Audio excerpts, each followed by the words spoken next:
and she goes, and you got me, you got me. But really, that's how quick some people can like start latch onto you like a leech, and they like want to suck the life out of you. But are you going to listen to that little, voice that told you, be nice, don't hurt somebody's feelings? Or are you going to run like hell? I say run like hell. Because, is someone on Facebook really a friend? That's a term, that's a technical term when you're in the social media thing. So we have to be careful. Don't really think that someone's your friend. You need FaceTime, you need one-on-one time. You need to feel the energy that's coming from that person. You need to see those physical clues. Body language is an amazing thing if you just pay attention. Okay, and then you can really, someone typing a message is one thing, but when you hear the voice inflections, and also if you're paying attention, you can find that they are telling some untruths, or you can find some discrepancies in what they're saying. So, love is more than getting online and finding somebody. It's more than, just being in a relationship. It starts with knowing yourself, building a relationship with yourself. It's like if someone asks you, if you've never tasted strawberry, and they said, what does a strawberry taste like? How can you explain that if you've never eaten a strawberry?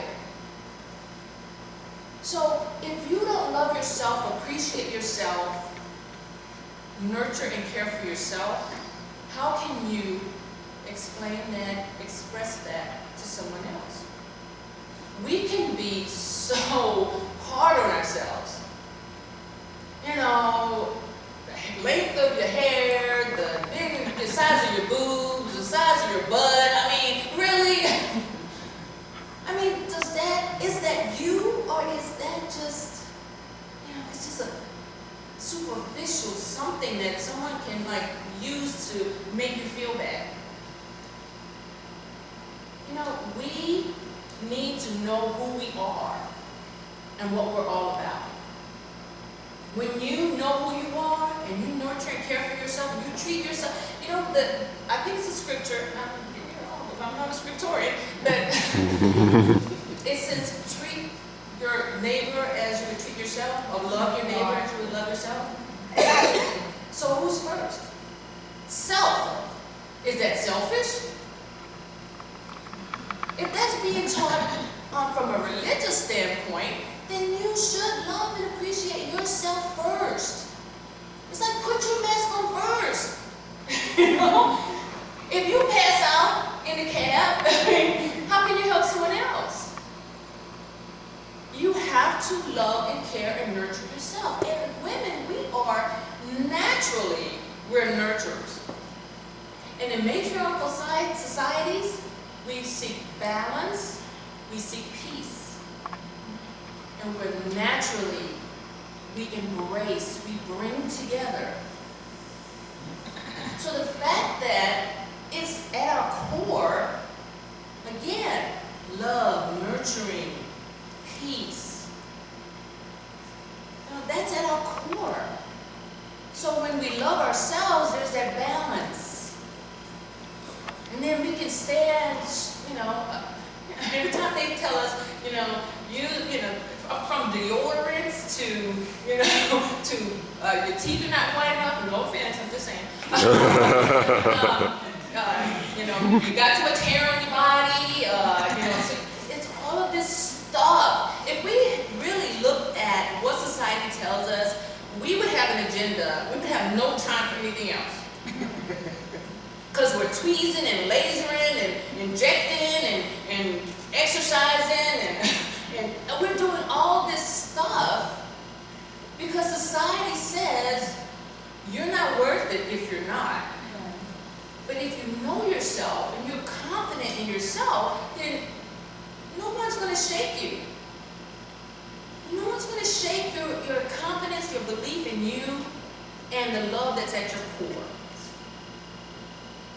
So, I wanted to talk I talk about a thing that love disabilities, okay?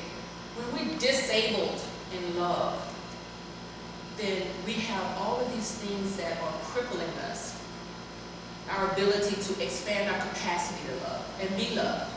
Because lovable people are able to love above. But if you are not able to love, you're not going to allow that natural balance and flow of love that comes in and out. It's an energy cycle. Love flows. It doesn't, you can't take it and hold it and not let it go anywhere. It has to naturally flow. You give, I receive, and I receive, I give and you receive. It's just a natural thing. You know, and I'm going to say this and it's probably going to bring a bunch of people out, but when we talk about sex, a natural form of expression, love expression. You know, we want to share that with somebody, you know, even though sometimes we have to do it ourselves. Yeah, we have to do it ourselves. You know, it's healthy. Everybody has probably done it. So, but you want to share that with someone, and it's a natural balance, a give and take. It's a participatory exercise, okay? So when you look at all of these different aspects of love, it's always peace and balance and flow.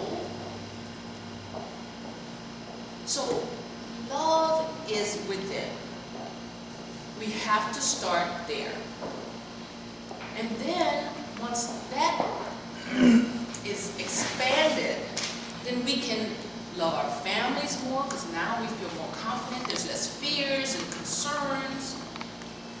So we love our families more. We can have better romantic relationships because we know who we are. We know what we need in that other person. And we also, when we are keen to who we are, we can see those flags. We can see those little triggers. Because now you know what is right and what's wrong or good and bad, and what's acceptable and unacceptable. So in the spirit of Valentine's Day and Mardi Gras, I gotta give it up to my folks from New Orleans.